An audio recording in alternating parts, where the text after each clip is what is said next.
নারী জাতি খুব ভয়াবহ জাতি। এই ছেলে, আজ থেকে তুমি কোনোদিন আর কোনো মেয়ের সাথে প্রেমের গল্প করো না। তুমি ধ্বংস হবে, তোমার বাপ ধ্বংস হবে, তোমার বংশ ধ্বংস হবে, তোমার জাতি ধ্বংস হবে। ওকে তুমি চিনতে পারোনি, ও কি জাতি? ও নারী জাতি। তুমি ওকে চিনতে পারোনি, তোমাকে ধ্বংস করার জন্য এসেছে। তুমি ধ্বংস হবা, তোমার বাপ ধ্বংস হবে, তোমার বংশ ধ্বংস হবে, তোমার জাতি ধ্বংস হবে, কেউ রক্ষা পাবা না। তুমি ওকে চিনতে পারোনি। আল্লাহর নবী বলছেন, মা তারাক্তুবাদি ফিতনাতান নাযার আলা রিজাল মিনান নিসায়ে, আমার জীবনে আমি ছাড়িনি কোনো বস্তু যেটা পুরুষের জন্য বেশি বিপজ্জনক হতে পারে নারীদের চেয়ে। আমার জীবনে আমি ছাড়িনি কোনো বস্তু যেটা পুরুষের জন্য বেশি বিপজ্জনক হতে পারে নারীদের চেয়ে। আমার জীবনে আমি ছাড়িনি কোনো বস্তু যেটা পুরুষের জন্য বেশি বিপজ্জনক হতে পারে নারীদের চেয়ে। নারী হচ্ছে পুরুষের জন্য সবচেয়ে বেশি বিপজ্জনক বস্তু। মুহাম্মদ সাল্লাল্লাহু আলাইহি সাল্লাম বলেন, ও নারী জাতি, মা রায় তো আমি দেখিনি তোমাদের চেয়ে কাউকে আযহাবাইল রুব্বি রাজুলিল হাজিম, যে বুদ্ধিমানের বুদ্ধিকে নষ্ট করতে পারে। তোমরা এমন জাতি যে বুদ্ধিমানের বুদ্ধিকে নষ্ট করতে পারো। ও নারী জাতি, তোমরা এমন জাতি যে বুদ্ধিমানের বুদ্ধিকে নষ্ট করতে পারো। রাসূল সাল্লাল্লাহু আলাইহি সাল্লাম বলেন, ইয়াকুমুল মুগিবাত, যেই মহিলার স্বামী নাই ওই বাড়িতে যায় না, গেলেই তোমরা বিপদে পড়ে যাবা। রাসূল সাল্লাল্লাহু আলাইহি সাল্লাম বলেন, ইয়াকুমুদ দুখুল আলান নিসায়ে, সাবধান তোমরা মহিলাদের কাছে যায় না, গেলেই তোমরা বিপদে পড়ে যাবা। মুহাম্মদ সাল্লাল্লাহু আলাইহি সাল্লাম বলেন নারী জাতির ব্যাপারে যে ইন্নান নিসা হাবাইলু শয়তান, মহিলারা হচ্ছে শয়তানের জাল। আল্লাহ তাআলা বলেন, নিশ্চয় মহিলাদের ষড়যন্ত্র কঠিন আর শয়তানের ষড়যন্ত্র দুর্বল। উপস্থিত বৈঠকের মুসলিম বোন, আমি আপনাকে শয়তান বলে গালি দিনি, আমি আপনাকে শয়তানের জাল বা শয়তানের চেয়ে খারাপের কথা বলিনি। আপনি সম্মানী শিক্ষিতা মহিলা, আপনাকে আমি আয়েশার মতো মনে করি, খাদিজার মতো মনে করি। আপনাকে অপমান খাটো করবো এটা আমি আদৌ চাইনি। আমি আপনাকে খাটো করব কেন? আপনাকে আমি খাদিজা আয়েশার মতো মনে করি। আসলে বলতে চাচ্ছি, ওই যে আপনার পাশে বসে, ওই যে দেখেন এখনো মাথায় কাপড় নাই, ক্লাস 10-এ পড়ে, এই হলো শয়তান। এটাই শয়তান, এটাই। এর বাপ অশিক্ষিত, এর মা অশিক্ষিত, এর বংশ অশিক্ষিত, এর বাপ অশিক্ষিত, এর মা অশিক্ষিত। জন্ম দিতে পারলেই বাপ হওয়া যায় না, ক্ষমতার নাম বাপ। প্রসব করাতে পারলেই মা হওয়া যায় না, ক্ষমতার নাম মা। জন্ম দিতে পারলে বাপ হওয়া যায় না, ক্ষমতার নাম বাপ। প্রসব করাতে পারলে মা হওয়া যায় না, নীতির নাম মা। এই মেয়ে, তোমার বাপ নেই, তোমার মাথায় কাপড় নেই কেন? তোমার মাথায় কাপড় নেই কেন? কি দেখাতে চেয়েছো তুমি আমাকে? কি বলতে চাও তুমি আমাকে? কি বলতে চাও? তোমার বাপ তো একজন কাপুরুষ মানুষ, কিছু বলতে পারে না। তুমি কি মনে করো আমি তোমাকে ছাড় দিয়ে কথা বলবো? তুমি এটা হিসাব কি পেয়েছো? তুমি একজন মুসলমানের মেয়ে, তোমার বাপ মুসলমান, তোমার মা মুসলমান, তোমার বংশ মুসলমান। তুমি মাথায় কাপড় না দিয়ে চলো কি করে? তোমার যেদিন ক্লাস 8-এ উঠেছিলে তুমি, সেদিন তোমার হাইজ হয়েছিল, তোমার বিবাহ হলে আজকে তোমার 2টা বাচ্চা হতো, তুমি এখন ক্লাস 10-এ পড়ো, তোমার মাথায় কাপড় নেই কেন? হ্যাঁ, তুমি আমাকে কি দেখাতে চেয়েছো? কি দেখাতে চেয়েছো? মা হলে 4টে জিনিস লাগে, মার জন্য 4টে জিনিস লাগে। জাবেরের ভাষাতে বোঝা যাচ্ছে, জাবের রাদিয়াল্লাহু তাআলা আনহু বলছেন, আমি তালাকপ্রাপ্ত মেয়ে বিবাহ করেছি, আমি কুমারী মেয়ে বিবাহ করিনি। এক, লেতুয়াদ্দেবাহুন্না, আমার স্ত্রী যেন আমার বোনদের শিষ্টাচার দিতে পারে। এই ছেলে, তোমার মা এখন বসে আছে ছোট ব্লাউজ পরে। আব্দুর রাজাক সাহেব, আমার মাকে দিয়ে আমাকে বলেন কেন? তোমাকে আর তোমার মাকে লজ্জা দেওয়ার জন্য, বেশি কষ্ট পাও যেন, এই জন্য। জাবের বলছেন আল্লাহর নবীকে যে আমি আমার বোনদের বয়সের মেয়েকে আমি বিবাহ করিনি, বেশি বয়সের তালাকপ্রাপ্ত মেয়ে বিবাহ করেছি 4টা কারণে। এক, আমার বউ যেন আমার বোনদেরকে শিষ্টাচার দিতে পারে। বলো তোমার মা তোমাদেরকে কি শিষ্টাচার দিয়েছে? বলো কি শিষ্টাচার দিয়েছে?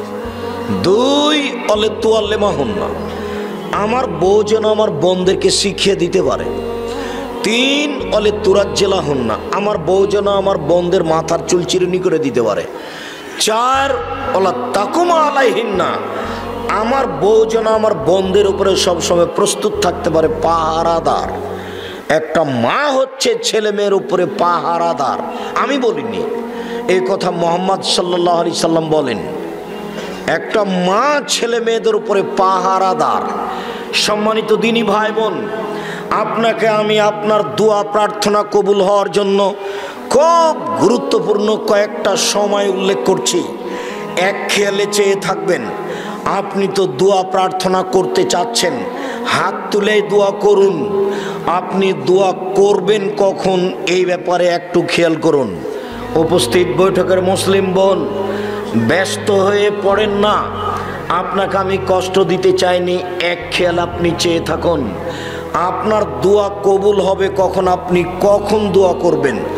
উবাদা ইবনে সামিত রাদিয়াল্লাহু তাআলা আনহু বলেন, রাসূল সাল্লাল্লাহু আলাইহি সাল্লাম বলেছেন, মান তারা মিনাল লাইলে, কেউ যদি শেষ রাতে উঠে, কেউ যদি শেষ রাতে উঠে, সুম্মা কালা, তারপরে বলে, লা ইলাহা ইল্লাল্লাহু ওয়াহদাহু লা শারীকা লাহু লাহুল মুলকু ওয়া লাহুল হামদু ওয়া হুয়া আলা কুল্লি শাইইন কাদির, ওয়া সুবহানাল্লাহি ওয়া আলহামদুলিল্লাহি ওয়া লা ইলাহা ইল্লাল্লাহু আল্লাহু আকবার ওয়া লা হাওলা ওয়া লা কুওয়াতা ইল্লা বিল্লাহ সুম্মা দাউস্তু জিবা, এরপরে যদি দোয়া করে তাহলে দোয়া কবুল হবে। হাদিস বুখারী মুসলিম।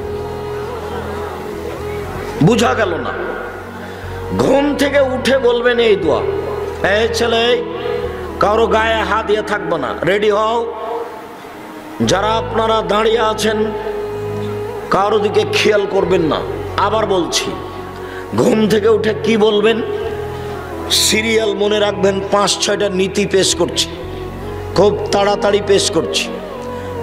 এক, ঘুম থেকে উঠে বলবেন, লা ইলাহা ইল্লাল্লাহু ওয়াহদাহু লা শারীকা লাহু লাহুল মুলকু ওয়া লাহুল হামদু ওয়া হুয়া আলা কুল্লি শাইইন কাদির, ওয়া সুবহানাল্লাহি ওয়া আলহামদুলিল্লাহি ওয়া লা ইলাহা ইল্লাল্লাহু আল্লাহু আকবার ওয়া লা হাওলা ওয়া লা কুওয়াতা ইল্লা বিল্লাহ।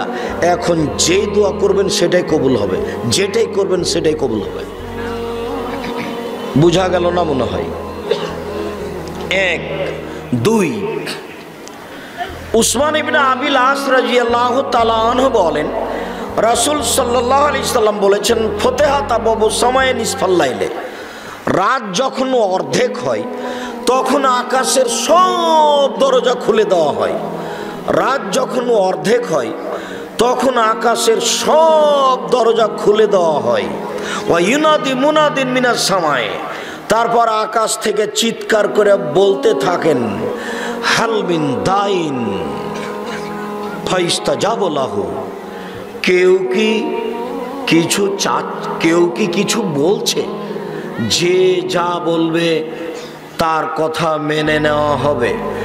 কেউ কি কিছু বলছে, ওপর থেকে চিৎকার করে বলছেন রাত 12টার পরে, কেউ কি কিছু বলছে, যা বলছে সেটাই মেনে নেওয়া হবে। তারপরে হালমিন সাইলিন ফাইউতা, কেউ কি কিছু চায়, যে যা চায় তাই দিয়ে দেওয়া হবে, যে যা চায় তা তাকে দিয়ে দেওয়া হবে। হালমিন মাকরুবিন ইউফরাজান হো, কেউ কি কোনো বিপদে পড়ে আছে, যে বিপদের কথা বলবে আমি আল্লাহ তাকে বিপদ থেকে উদ্ধার করে দিব। আবার খেয়াল করেন, একটু খেয়াল করেন তো মুরব্বী, আপনি আমার দিনী ভাই, একটু খেয়াল করেন তো। আপনি রাত 12টা থেকে নিয়ে ভোর পর্যন্ত সময়ে যে কোনো সময় উঠে যদি আপনি কিছু বলেন সেটা আল্লাহ কবুল করবেন। আল্লাহ 3 ভাবে বলতে থাকেন। 1, কেউ কি কিছু বলছে, বললে আমি মেনে নিব। 2, কেউ কি কিছু চাচ্ছে, চাইলে আমি দিয়ে দিব। 3, কেউ কি বিপদে পড়ে আছে, বিপদে পড়ে আমাকে বললে আমি বিপদ থেকে উদ্ধার করে দিব। বলেন তো এই সময়টা কখন? রাত 12টার পরে। আনাস রাদিয়াল্লাহু তাআলা আনহু বলেন, রাসূল সাল্লাল্লাহু আলাইহি ওয়াসাল্লাম বলেছেন, এজা নুদিয়া লিসসালাতে ফতিহাত আবওয়াবুস সামাই উস্তুজিবাত দুআ, যখনই আজান দেওয়া হয় তখন আকাশের সব দরজা খুলে দেওয়া হয়। আজান দেওয়ার সাথে সাথে সব দরজা খুলে গেছে। এখন যা বলা হবে সেটাই গ্রহণ করা হবে, যা বলা হবে সেটাই গ্রহণ করা হবে। একজন সাহাবী বলছেন, আল্লাহর নবী, ইন্নাল মুয়াজ্জিনিনা ইয়াফজুলুনা, যারা আজান দিচ্ছে তারাই তো সব নেকি লুটে নিল, তো আমাদের কি হবে? আল্লাহর নবী, যারা আজান দিচ্ছে তারাই তো সব নেকি লুটে নিল, তো আমরা কি পাবো? তখন আল্লাহ রাসূল বলছেন, এই শোনো, কুল মা ইয়াকুলুল মুয়াজ্জিন, মুয়াজ্জিন যা বলে তুমি তা বলতে থাকো, মুয়াজ্জিন যা বলে তুমি তা বলতে থাকো। আজান যখন শেষ হয়ে যাবে, ফাইজান তাহাইতা, যখন আজান শেষ হবে, সালতুতা, এখন চাও যা চাইবে তাই দেওয়া হবে, চাও যা চাইবে তাই দেওয়া হবে। তাহলে আজানের পরে দোয়া কবুল হয়। রাসূল সাল্লাল্লাহু আলাইহি সাল্লাম বলেন, লা ইউরাদ্দু দুআ বাইনাল আযান ওয়াল ইকামা, আজান একামাতের মাঝে দোয়া ফেরত দেওয়া হয় না, আজান একামাতের মাঝে দোয়া ফেরত দেওয়া হয় না, আজান একামাতের মাঝে দোয়া ফেরত দেওয়া হয় না।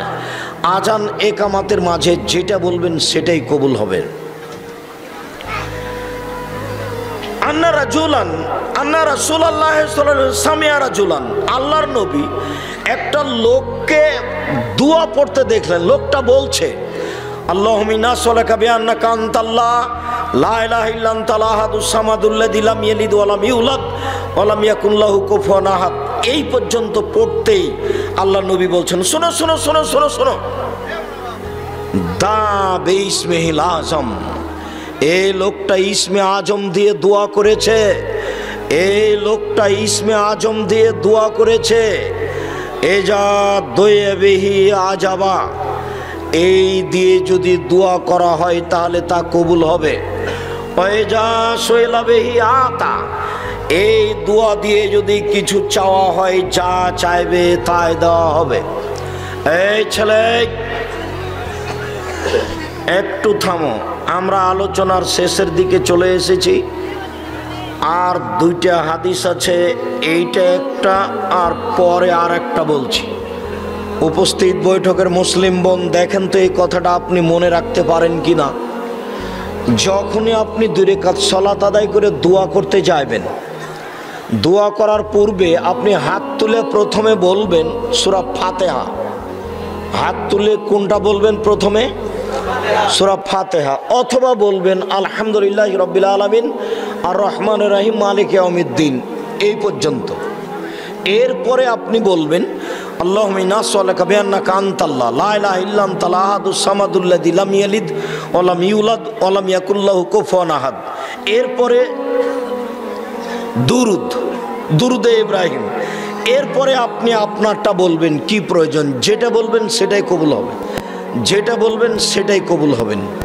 আরেকটা, রাসূল সাল্লাল্লাহু আলাইহি সাল্লাম বলেন, দাওয়াত জিন্নুনে এজা দা রাব্বাহু, মাছ ওলার দোয়া। যখন ইউনূস আলাইহিস সালাম মাছের পেটে দোয়া করলেন, মাছ ওলার দোয়া, যখন ইউনূস আলাইহিস সালাম মাছের পেটে বললেন, তিনি বললেন লা ইলাহা ইল্লা আনতা সুবহানাকা ইন্নী কুনতু মিনাজ জালিমিন।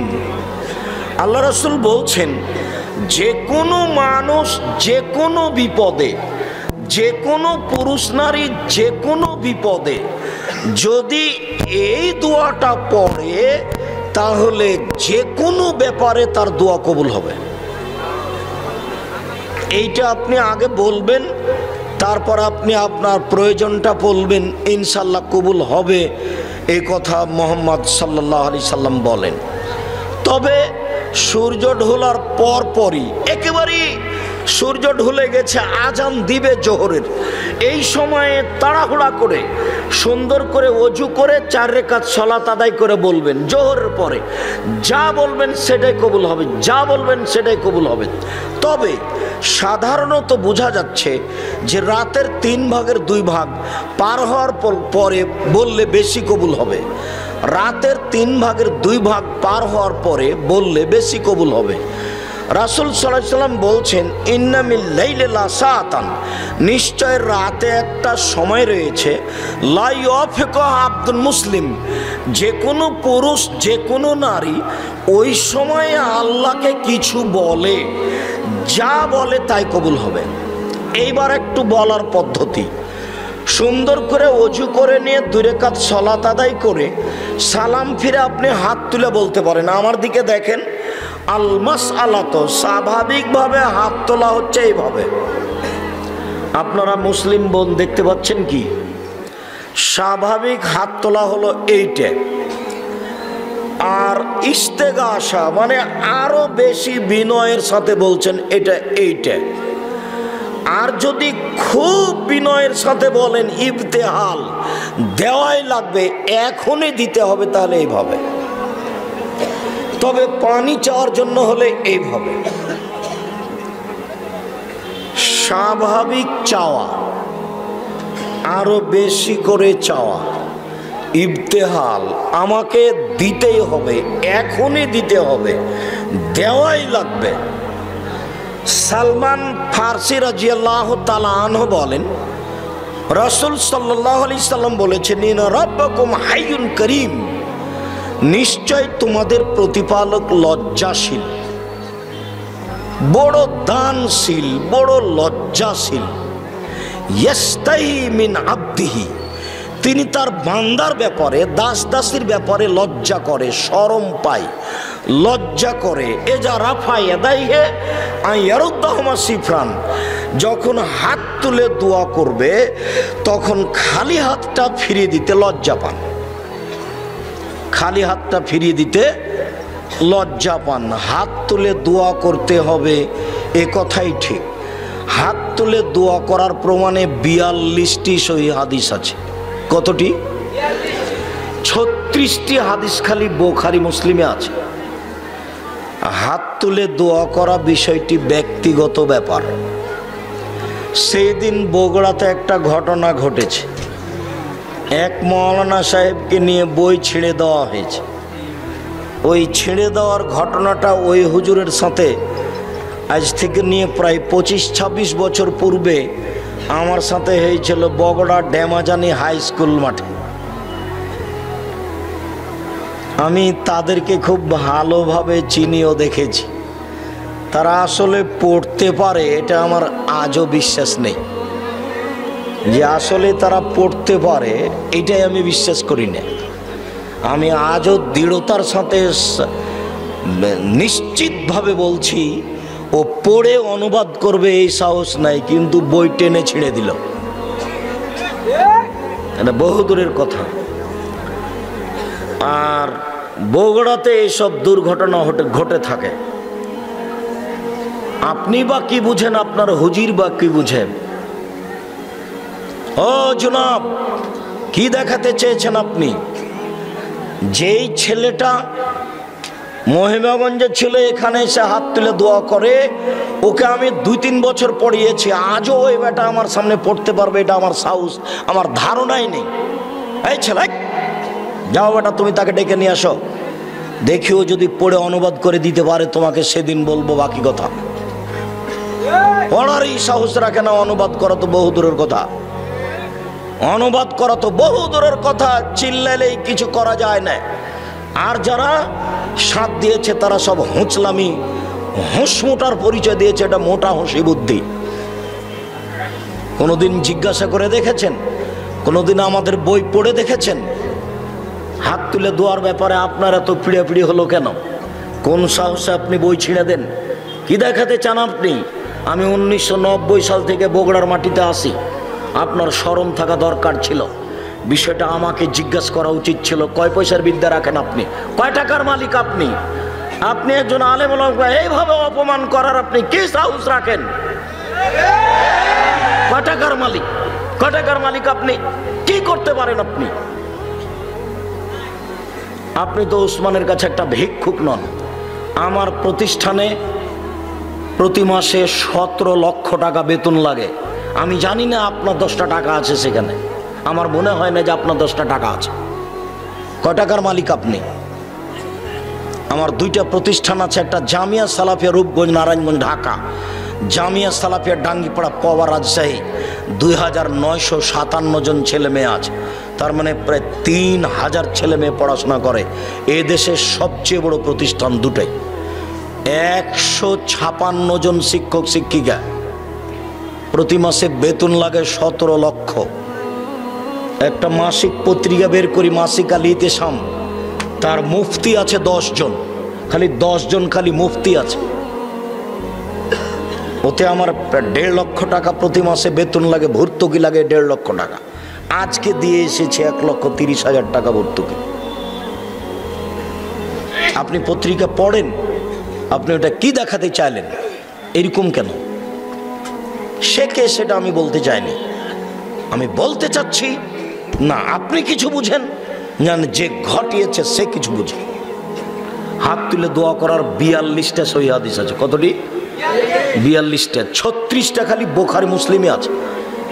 এই যে এখানে দোয়ার বইটা আছে, তাতে 16টা স্থান উল্লেখ করা আছে হাত তুলে দোয়া করার।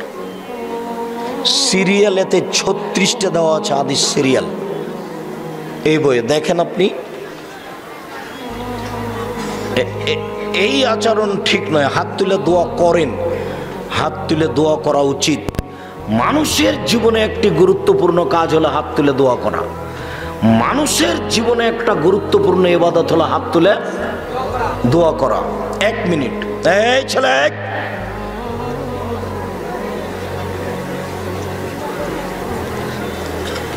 আয়েশা রাদিয়াল্লাহু তাআলা আনহা বলেন, আল্লাহর নবী ঘরে ঢুকে জুতা স্যান্ডেলগুলো রেখে দিয়ে আমার পাশে শুয়ে গেলেন। তিনি মনে করলেন যে আমি ঘুমিয়ে গেছি। আসলে আমি ঘুমাইনি, আমি ভান করে ঘুমিয়ে আছি। কিছুক্ষণ পরে তিনি উঠলেন, তিনি মনে করলেন যে আমি ঘুমিয়ে গেছি। আসলে আমি ঘুমাইনি, আমি ভান করে ঘুমিয়ে আছি। তিনি উঠে দেখলাম যে ধীরে ধীরে জুতা স্যান্ডেল কাপড় চোপড় নিলেন, দরজা খুললেন, বাইরে চলে গেলেন, দরজা বন্ধ করে চলে গেলেন। আমিও উঠলাম, আমিও কাপড় চোপড় নিয়ে মাথা ঢেকে নিলাম, নিয়ে বের হয়ে দেখলাম, দেখি কোথায় যাই। ওই যে ওই যে ওই যে ওই যে ওই যে বাকিউল গারকাতে গিয়ে হাত তুলে দোয়া করছেন। 1 বার 2 বার 3 বার হাত তুলে দোয়া করলেন। ফিরে হাঁটলেন, আমিও ঘুরে হাঁটলাম। তিনি জোরে হাঁটলেন, আমিও জোরে হাঁটলাম। তিনি দৌড়ালেন, আমিও দৌড়ালাম। আমি আগেই বিছানে চলে এসেছি। তিনি এখন আমার পাশে এসে বলছেন, কি খবর আয়েশা, মোটা শ্বাস কেন? তার মানে আমি দৌড়িয়ে এসেছি যে শ্বাস মোটা হয়ে গেছে। তখন আমি বলছি, আমি তো মিথ্যে কথা বললে জিবরাইল আপনাকে বলে দিবে। আসলে আপনাকে আমি পরীক্ষা করছিলাম, আপনি আমার কাছ থেকে উঠে অন্য বইয়ের কাছে যান নাকি।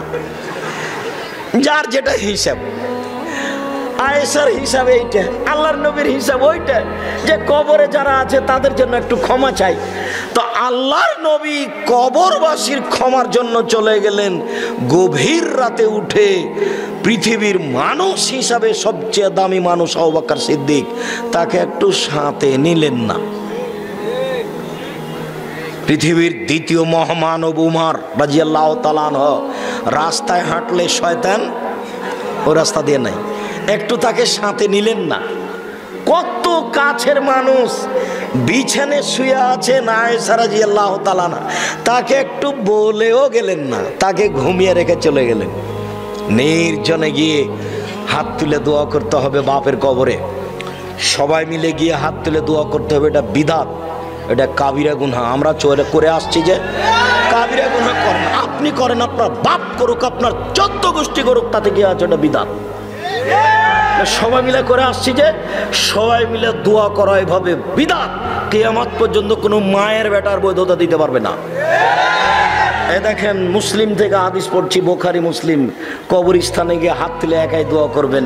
1 2 যুদ্ধ শুরু হয়ে গেছে, আল্লাহ রাসূল হাত তুলে দোয়া করে বলছেন, আল্লাহুম্মা ইন তুহলিক আলাইহি হাযিল ইসাবা লা তুবাদু ফিল আরজি ইলা ইয়াউমিল কিয়ামা।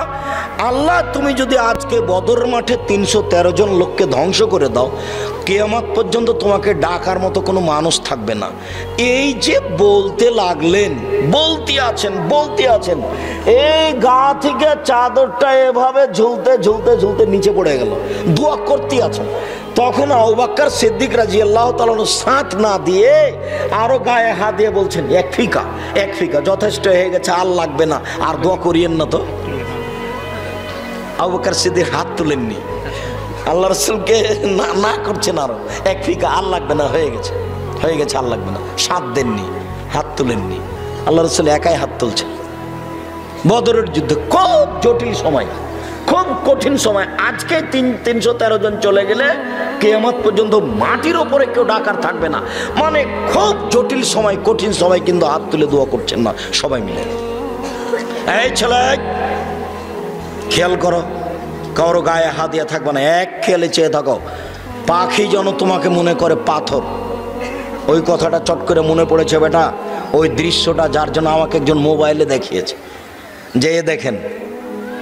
সেদিন থেকে আমার ভেতরে একটা কষ্ট, যে ঘটনা একদিন প্রায় 25-30 বছর আগে বগুড়া ড্যামাজানি হাই স্কুল মাঠে ঘটেছিল।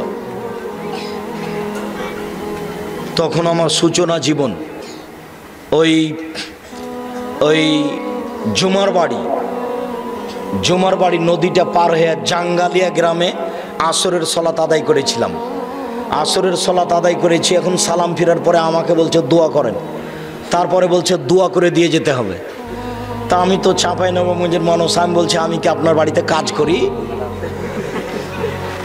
আমি আপনার বাড়িতে কাজ করি না কি যে আপনাকে দোয়া করে দিয়ে যেতে হবে? আপনি দোয়া করেন। আমি উঠে চলে গেছি।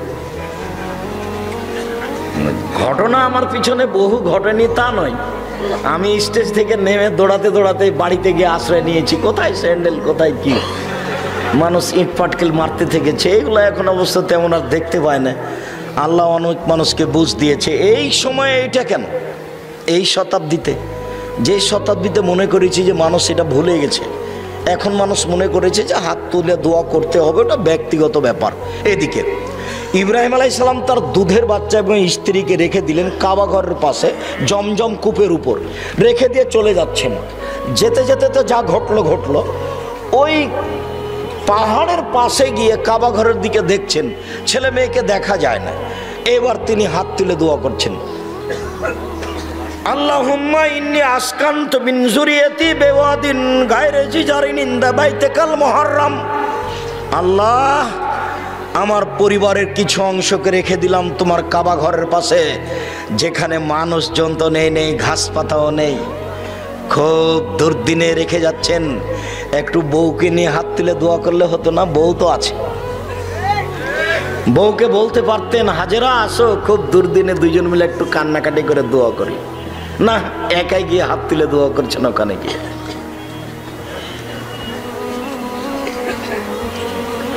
সম্মানিত দিনী ভাই বোন, বলছিলাম এক বেসমিন মানুষ যদি পাপের দোয়া করে তাহলে সে দোয়া কবুল হবে না। মানুষ যদি বলে যে আমি চুরি করছি, আল্লাহ কেউ যেন না দেখে, এরকম দোয়া যদি কেউ করে তাহলে সে দোয়া কবুল হবে না। 2, কাতিয়াত রাহেমিন সম্পর্ক আত্মীয়তা ছিন্ন করার দোয়া যদি কেউ করে তাহলে সে দোয়া কবুল হবে না। 2 ভাই খুব ঝগড়া লেগেছে, দিয়ে এক ভাই বলছে যে আমি এখান থেকে চলে যাব যেন তোর কোনোদিন মুখ দেখতে না হয়, আর এক ভাইয়ের মুখ দেখবে না। চাঁপাইনবাবগঞ্জে 2 ভাই গন্ডগোল লেগে ঢেঁকিটা কেটে ভাগ করে নিয়েছে। তো ওটা থেকে এখন আর কিছু হবে? আল্লাহ যেখানে বলেছেন যে ওয়াবুদুল্লাহ ওয়ালা তুশরিকু বিহি শাইআ, পৃথিবীর মানুষ এক আল্লাহর ইবাদত করো, তার সাথে বিন্দুমাত্র শরীক করো না। অবিল ওয়ালিদাইনি ইহসানা, আর বাপ মায়ের সাথে ভালো আচরণ করো। 2, অবিজিল কুরবান, নিকট আত্মীয়র সাথে ভালো আচরণ করো। নিকট আত্মীয় হলো নিজ ভাই। নিজ ভাইয়ের সাথে টিকে থাকা খুব কঠিন। ভাই ভাই, ঠাঁই ঠাঁই। ভাই কিন্তু আপনার পরিবার নয়, আপনার ছেলে মেয়ে আর আপনার বাপ মা এরা আপনার পরিবার। ভাই কিন্তু পৃথক সদস্য, পড়াশোনা করে বিবাহ করে ও বউ নিয়ে সংসার করবে। মাঝে মধ্যে মোবাইল করে কথা চালু থাকলে জিজ্ঞাসা করবে, আর যদি কথা চালু না থাকে তো 10 বছর একদিন কথা হবে না। আর জমি ভাগের সময় পিটিয়ে ভাগ করবে, প্রয়োজনে মামলা করে। যদিও বগুড়ার মানুষ অনেকেই নয়, প্রায় শতকরা 90 জন, 95 জন বা 98 জন বোনকে জমি দেয় না। বোন যদি জমি চাই তাহলে বলে যে তুই চলে যা, আর কোনদিন আসবি না, জমির ভাগ নিয়ে চলে যা। জমির ভাগ দেয় না যে সে কার চেয়ে খারাপ বলো তো? ছেলে কার চেয়ে? কুকুর শ্রীগালের চেয়ে খারাপ। আর তোমাকে আমি বলেছি, তুমি তোমার আব্বাকে বলে দিবা যে আব্বা, ভাগ্য নিয়ে দুনিয়াতে এসেছি, ভাগ্য ছেড়ে আসিনি। ভাগ্যে যদি জমিদারি থাকে তো জমিদারি করে খাবো, আর যদি ভাগ্যে ভিক্ষা করে খাওয়া থাকে তো ভিক্ষা করে খাবো, ফুফুর জমি খাবো না। সন্ধ্যা হতে হতে ফুফুর জমি বুঝিয়ে দেন। এই বগুড়া, দিনাজপুর, রংপুর, লালমনিরহাট, নীলফামারী, কুড়িগ্রাম, পঞ্চগড়, ঠাকুরগাঁও, জয়পুরহাট এইসব ডিস্ট্রিক্টের বেশি নীতি এইটা। অন্যান্য ডিস্ট্রিক্টে আছে, তবে এই ডিস্ট্রিক্টে বেশি আছে। একাধিক দিনের জিজ্ঞাসাতে বোঝা যায় যে বোনকে জমি দিতে হবে না। আমার বাপ যেদিন মারা গেছেন, মাটি দিয়ে এসে সন্ধ্যার সময়তে আমরা আগে জমি ভাগ করেছি, তারপরে খাওয়া দাওয়া। জমি ভাগ করেছি বটে, আমি একটু চিনি, আমার ছোট ভাই জমিই চিনে না, ও যায়নি কোনোদিন। ও বরিশাল মডেল সরকারি কলেজের শিক্ষক, ওই শিক্ষকতা করে, আসে বাড়িতে, আমার এখানে থাকে, বাড়ি পর্যন্ত যাই, ফিরে চলে যাই। কিন্তু ভাগটা আমি মাটি দিয়ে এসে দেখিয়েছি যে জমিটা আগে ভাগ করি।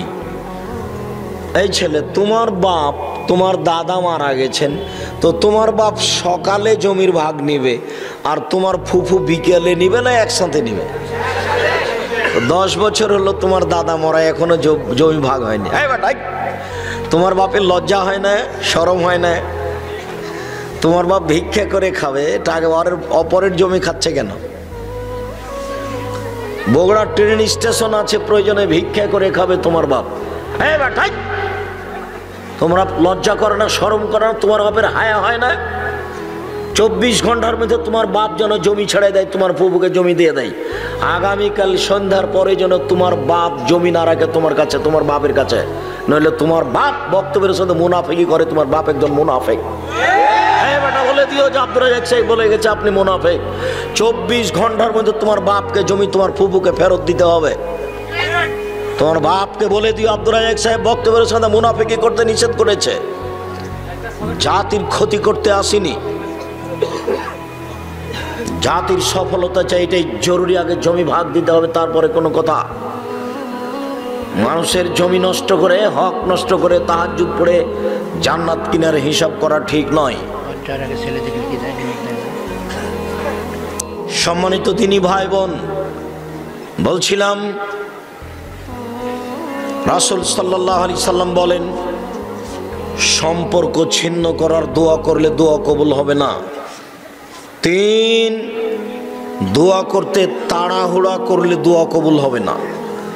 সাহাবীগণ বলছেন, আল্লাহর নবী, সম্পর্ক ছিন্ন করার দোয়া করলে কবুল হবে না এটা বুঝেছি, পাপের জন্য দোয়া করলে দোয়া কবুল হবে না এটাও বুঝেছি, কিন্তু দোয়া করতে তাড়াহুড়া করলে দোয়া কবুল হবে না এইটা তো বুঝতে পারলাম না, এইটা কি? তখন আল্লাহ রাসূল বলছেন, বুঝতে পারলে না? একুলো বলে কাদাউতো ফালামারা ইস্তাজাবালি ফায়াস্তাসির ফলে দোয়া বলে দোয়া করেছি কত দোয়া করলাম, কই দোয়া কবুল হয় না, তারপর অলস হয়ে যায়, তারপর দোয়া ছেড়ে দেয়, এই দোয়া কবুল হবে না। 3 মাস দোয়া করেছে, 6 মাস দোয়া করেছে, তারপর আর করে না, মানে দেখেছি যে আর কবুল হয় না। আপনার আমি ধৈর্যের পরিচয় দেখাতে গিয়ে আপনাকে আমি বলেছি যে একদিন আবু জাহাল বলছে, মোহাম্মদ যখন সিজদায় যাবে তার মাথার উপরে উটের ভুঁড়ি তুলে দিতে হবে। কে পারে, কে পারে? এক যুবক বলছে আমি পারি। আচ্ছা ঠিক আছে, সিজদায় যখন যাবে তখন তুমি উটের ভুঁড়ি তুলে দিবা। তো দিয়েছে।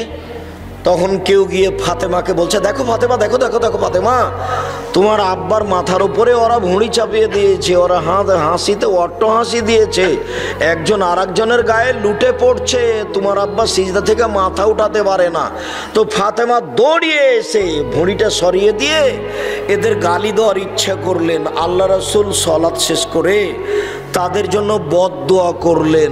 আল্লাহর নবীর বদদোয়া কবুল হলো বদরের যুদ্ধে 12 বছর পর।